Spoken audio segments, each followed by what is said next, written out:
¿Cómo se resuelven los problemas de refracción en selectividad?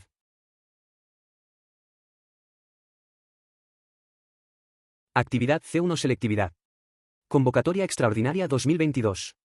Unidad 3.2, Luz, Ondas Electromagnéticas. Física, segundo bachillerato. Apartado A. Un rayo de luz monocromática se propaga por el aire e incide formando un ángulo de incidencia sobre una lámina de vidrio de caras planas y paralelas. El rayo atraviesa la lámina, se propaga por el vidrio y sale nuevamente al aire. 1. Dibuje un esquema de la trayectoria que sigue el rayo en el proceso descrito.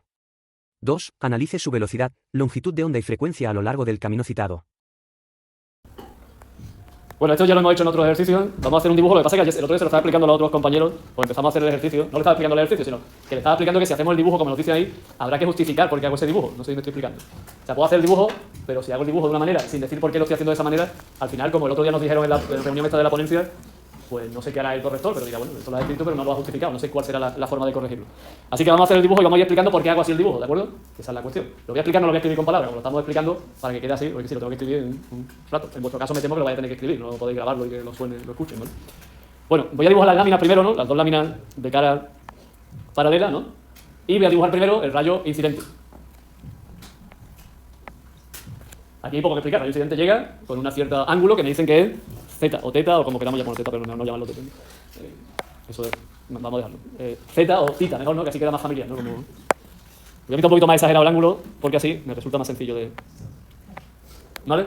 Porque para hacer estos rayos se puede utilizar regla, yo no la voy a utilizar, pero tampoco creo que sea muy necesario, pero no si alguien quiere utilizar regla para que le quede recto de verdad y no hacerlo a mano alzada, lo puede hacer. Este sería el rayo incidente, lo voy a llamar I. Bueno, digo, he pintado el rayo incidente, ese lo puedo pintar, no hay que justificar nada, llega el rayo incidente, esta sería la normal, que voy a llamarlo normal 1. Este sería el ángulo, este que hemos llamado Z o tita.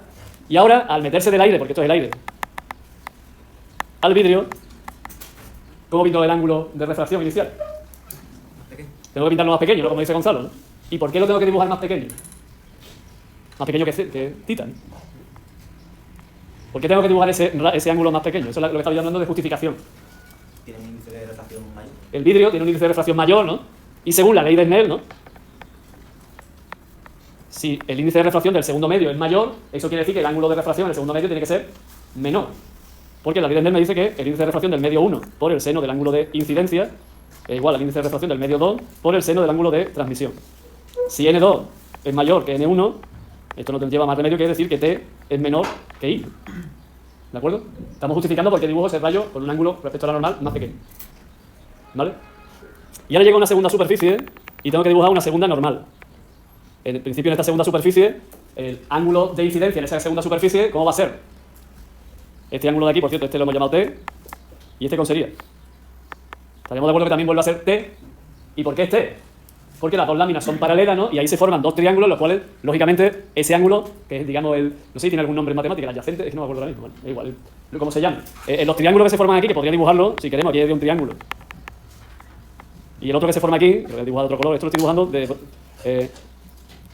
que lo estoy dibujando, quiero decir que nosotros no lo podemos dibujar tampoco, porque no nos dejan utilizar lápices de colores, solo un color, azul. Así que habrá que explicarlo porque estos dos triángulos forman, este ángulo de aquí tiene que ser el mismo de ahí porque sencillamente este otro de aquí es el complementario. Este sería 90 grados menos T. Y eso implica necesariamente que el otro tiene que ser T. ¿Es qué? Voy a olvidarme de los colores, Pedro, voy a señalarlo más fuerte si quieres, ¿vale? Este es un triángulo, ¿no? Y este es el otro.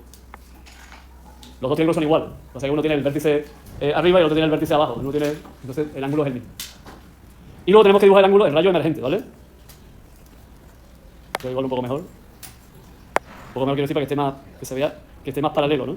Este sería el rayo emergente y este ángulo de aquí es el mismo que el ángulo de incidencia, es tita otra vez. ¿Y por qué es tita ese ángulo otra vez? Porque ahora tenemos, otra vez aplicamos la ley de Snell en la segunda superficie. Y en la segunda superficie tendríamos N2 por el seno de T igual a N1 por el seno de, en este caso, sería el ángulo de emergencia también. Voy a llamarlo de emergencia y voy a decir que es igual que, ¿no? Este es el ángulo de emergencia, pero que es igual a θ. Seno del ángulo de emergencia. Pero la mitad de esto, teniendo en cuenta que N1 por el seno de I es igual a N2 por el seno de T, N2 por el seno de T, esto me lleva a la conclusión que esto es lo mismo que N1 por el seno de I. Y por tanto el ángulo de emergencia y el ángulo de incidencia son iguales, ¿vale? Estamos comprobando, en este caso no es comprobar, esto es demostrar que el ángulo de emergencia tiene que ser igual que el ángulo de incidencia. Y en este caso igual a θ. Así que estamos haciendo el dibujo, lo he hecho demasiado pequeño, tenía que haberlo hecho un poquito más ancho, porque hay que queda un poquito estrecho eso, y lo he hecho un poquito más grande, a lo mejor se ve mejor. Estamos comprobando, otra vez, no comprobando, estamos explicando y justificando por qué estoy dibujando esos ángulos y esos rayos de esa manera. ¿Vale?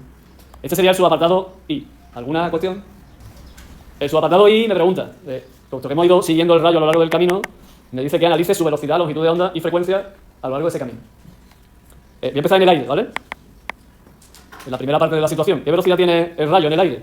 Pues voy a llamarla la velocidad que tiene en el aire. Increíble. En este caso podría ser la misma velocidad que la luz en el vacío, ¿no? Porque normalmente la llamamos C, pero bueno, en el aire. La longitud de onda la llamo lambda del aire y la frecuencia la llamo frecuencia en el aire, ¿vale? La longitud de onda y la frecuencia pues no me han dicho cuánto vale. Podría incluso decir que la velocidad es la velocidad prácticamente de la luz en el vacío, pero ni siquiera me hace falta. Después del aire, esto pasa al vidrio, ¿no? ¿Y qué pasa en el vidrio? Pues tendremos una velocidad que será la velocidad que tenga en el vidrio. ¿Cómo habrá cambiado esa velocidad en el vidrio respecto a la del aire? Bueno, voy a empezar por la frecuencia mejor, ¿no? Y así con la frecuencia, después ya sacamos lo demás. Bueno, podemos empezar por la velocidad porque nos dan el índice de refracción. ¿Cómo sería la frecuencia en el vidrio entonces? La misma que el aire. Pues la frecuencia del vidrio no cambia porque la frecuencia no cambia en todos estos procesos, puesto que la frecuencia representa el número de perturbaciones iguales que llegan a esa superficie en la unidad de tiempo, y ese número de perturbaciones iguales van a ser las mismas las que se van a transmitir en el vidrio, ¿vale? Así que por una primera parte, frecuencia en el vidrio igual que la frecuencia en el aire, ¿de acuerdo? La velocidad. Recordemos que la velocidad de propagación se relaciona directamente con los índices de refracción. El índice de refracción del aire sería C partido por la velocidad del aire, el índice de refracción del vidrio sería C partido por la velocidad del vidrio. Así que la velocidad en el aire, si es que le damos un cierto toque, será esa. Si tomamos el índice de refracción del aire como 1, será la misma velocidad que la del vacío, ¿no? Mientras que la velocidad de propagación en el vidrio, pues será C partido por el índice de refracción en el vidrio, ¿de acuerdo? Así que la velocidad en el vidrio va a depender de cuánto sea el índice de refracción del vidrio. Si el índice de refracción es 1,5, pues tendremos una velocidad que será 1,5 veces más pequeña que la velocidad de propagación en el... he puesto el aire, perdón. Que la velocidad de propagación en el vacío, ¿vale? Así que la velocidad de propagación disminuirá al pasar del vacío al vidrio, pero si queremos relacionarla con la del aire, pues la relacionamos, ¿no? ¿La podemos relacionar? Si sabemos la velocidad de propagación, podemos también hacer eso. No creo que sea necesario, pero lo podemos hacer. Puedo relacionar esas dos velocidades. Voy a despejarle aquí la velocidad en el vacío, si os parece. Y como las dos son iguales, tendría una relación en lo que pasa con la velocidad de propagación entre las dos. Lo que sucede en el aire frente a lo que sucede en el vidrio. Que insisto, no creo que sea necesario, pero ya que estamos, no vaya a ser que haya alguien que nos diga que no lo hemos relacionado. Sería índice de refracción del aire, índice de refracción del vidrio, por la velocidad del aire. La velocidad de propagación de la luz en el aire. Y nos faltaría hacer el estudio de la longitud de onda. Para hacer el estudio de la longitud de onda ya lo hemos hecho, la frecuencia en el aire será la misma que la frecuencia en el vidrio, ¿no? Y eso nos permite, recordando lo que es la frecuencia, que era, bueno, recordando lo que es la velocidad de propagación, lo vamos a poner aquí en general, la velocidad de propagación es lambda por F. Así que F sería la velocidad de propagación partido por la longitud de onda. Podríamos ver cómo se relaciona esa longitud de onda en el vidrio con la del aire. Y también podríamos verla, si queremos, con la del vacío, que sería la otra relación que podríamos encontrar. Si queremos, ¿no? Podríamos relacionarla también con la del vacío. Aquí podríamos encontrar una relación con la velocidad de propagación. En este caso, lo de espejo sería lambda del aire, V del vidrio partido por V del aire. Recordad que la velocidad de propagación, lógicamente, si es mayor, como la frecuencia se mantiene constante, va a hacer que la longitud de onda también sea mayor. Es lo que estamos llegando aquí a la conclusión. Esta sería una relación que nos podría servir. Pero como hemos encontrado una relación entre las velocidades, también podemos escribirlo en función de la longitud de onda, ¿no? Y es que si pongo la velocidad de propagación del vidrio en función de la longitud de onda, como la tengo ahí puesta, será el índice de refracción del aire, índice de refracción del vidrio, velocidad del aire otra vez, y me quedaría la relación entre las longitudes de onda entre la que tendría en el aire cuando llega al vidrio en función de la que tenía en el aire, ¿vale? Si tomamos la del aire como 1, vemos, como ya vimos en otro problema, que la longitud de onda en el vidrio es la del aire dividido entre el índice de refracción del vidrio. Si consideramos, insisto, que el índice de refracción del aire es 1, si no, pues lo podemos dejar así.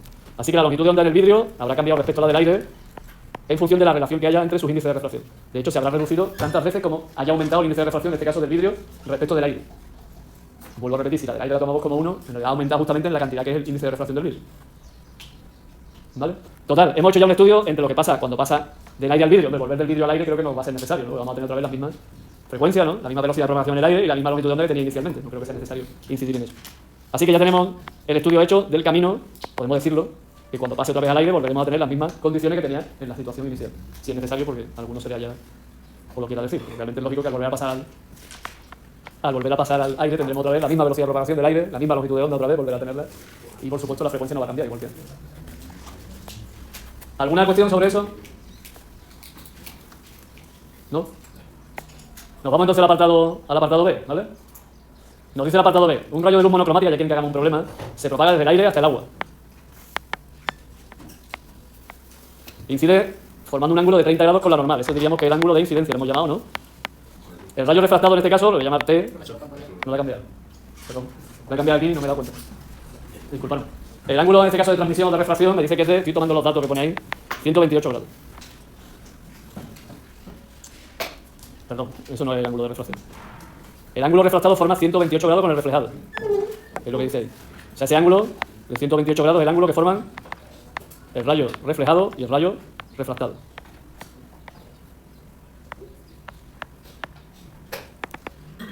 ¿De acuerdo? Y a partir de ahí ya si me piden, subapartado I, me piden cuánto vale el ángulo de refracción, ayudándose de un esquema, la velocidad de propagación de la luz en el agua, y si el rayo luminoso se dirigiera desde el agua al aire, que sería la única situación en la que nos pueden preguntar eso, porque del aire al agua no me lo podrían preguntar, o bueno, mejor, a lo mejor me lo preguntan y tendremos que decirle, no me lo puedes preguntar porque del aire al agua no puede haber reflexión total, ¿vale? Porque para que haya reflexión total tiene que pasar de un medio que tenga mayor índice de refracción a uno que tenga menor índice de refracción. Y no al revés. Así que del agua al aire sí puede ocurrir, porque pasa de mayor a menor. Nos preguntan a partir de qué ángulo, acordaos que ese ángulo se llamaba ángulo límite, se produce la reflexión total, ¿vale? Bueno, voy a hacer el esquema porque además el esquema me va a servir para saber cuál es el ángulo de refracción, porque si no, a lo mejor no. Si yo no hago el esquema, no soy capaz de ver cuál es el ángulo de refracción. Así que voy a hacer el esquema, empiezo por el subapartado I, pinto la diferencia de superficie del aire al agua, a la interfase, dibujo el rayo incidente, que es el que marca todo el proceso inicialmente, dibujo la normal, dibujo el rayo reflejado y dibujo el rayo refractado. Ya hemos visto antes que, o transmitido en este caso. Este es el ángulo de incidencia, este es el ángulo de reflexión y este de aquí es el ángulo de transmisión. Lo que me dicen que este ángulo de aquí, ¿no? Este es el que forma 128 grados, ¿de acuerdo? Esto es algo parecido, ¿no? Al que corrigió, lo corrigiste tú, ¿no, Daniel? El del ángulo de Brewster, en el cual ese ángulo era de 90 grados. La idea en este caso es que no es de 90 grados, sino que es de 128. Pero digamos la reflexión, nunca mejor dicho lo de la reflexión. Total, el pensamiento, la forma de sacarlo debería ser la misma, ¿no? La idea es que si nos damos cuenta en este dibujo, y por eso digo yo que en el dibujo lo tengo que hacer, porque si no lo hago, yo por lo menos no me doy cuenta. Nos vemos o veríamos que el ángulo de reflexión más 128 grados más el ángulo de transmisión es de 180 grados. ¿Estamos de acuerdo? Y teniendo en cuenta que dice una ley de la reflexión que el ángulo de incidencia y la reflexión son iguales, ¿no? Con eso llegamos a la conclusión de que T, lo voy a despejar, ¿no? Sería 180 grados menos 128 grados y menos el ángulo de incidencia, ¿no? Estoy sustituyendo esto ya aquí y estoy poniendo el de incidencia directamente. ¿Estamos de acuerdo? Consecuencia del ángulo de transmisión o ángulo de refracción.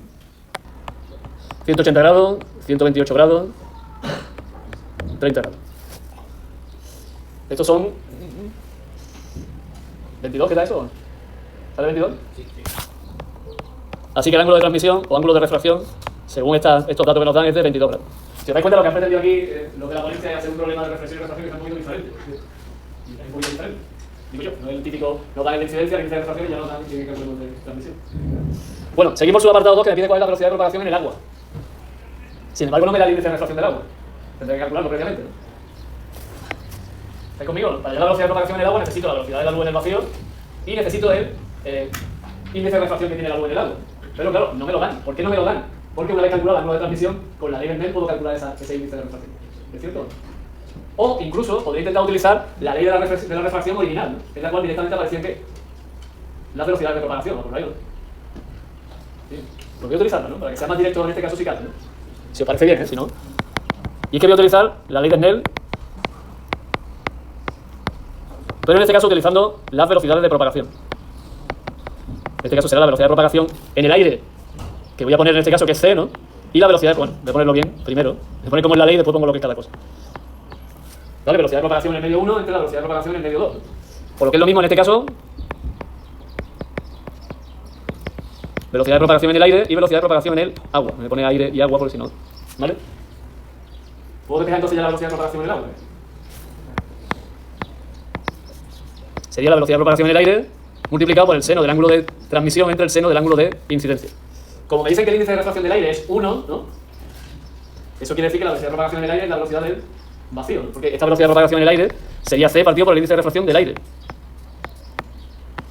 Si hubiesen dado otro dato del índice de refracción, pues lo podría haber utilizado. Así que ya puedo sustituir, ¿no?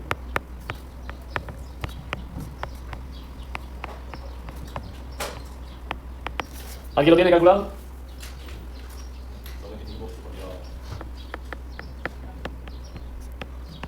Así que ya tendríamos, gracias José Antonio, la velocidad de propagación en el agua, que es lo que me pedía en este subapartado 2, ¿vale? Si hemos calculado el índice de refracción primero, pues nada, vamos primero, pues utilizamos el índice de refracción para hallar la velocidad de propagación. Pues ya que tenemos una ley original por las velocidades, pues la utilizamos. ¿Alguna cuestión en este segundo subapartado? Se lo ha hecho. Bueno, nos vamos al tercero, aunque yo creo que había la siguiente pizarra. De hecho voy a inaugurar otra, ¿eh? Porque ahora quieren que hallemos el ángulo límite, ¿no?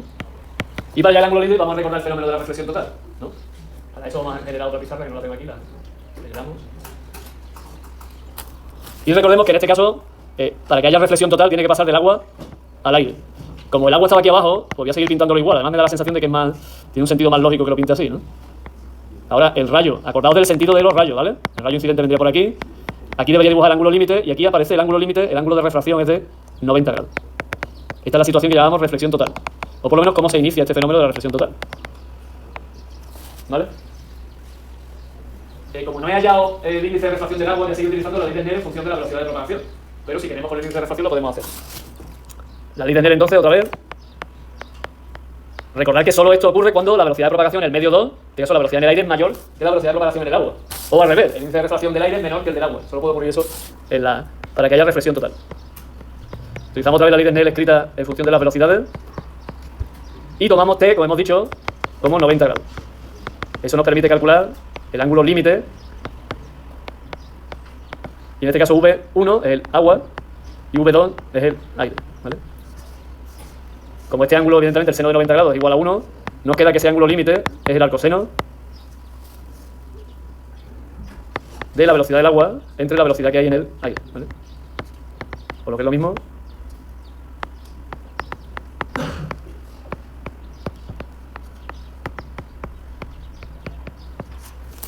Insisto, si lo hubiésemos cogido con el índice de refracción, pues saldría con el índice de refracción. Entonces saldría al revés. N2 tendría que quedar el del aire arriba y el del agua abajo. Eso solía ser 48,8, no sé cuánto, ¿vale? ¿Eh?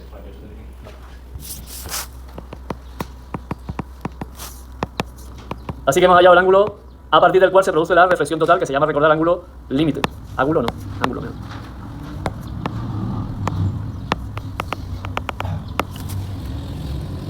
Insisto, yo estaba utilizando ahí la ley de la reflexión, la ley de Snell, la ley de la reflexión no, la ley de la refracción, la ley de Snell, con la velocidad de propagación, puesto que no me dan los índices de refracción, pero si queremos utilizarlo con los índices de refracción, habrá que determinar los índices de refracción, por lo menos del agua, del aire me lo dan.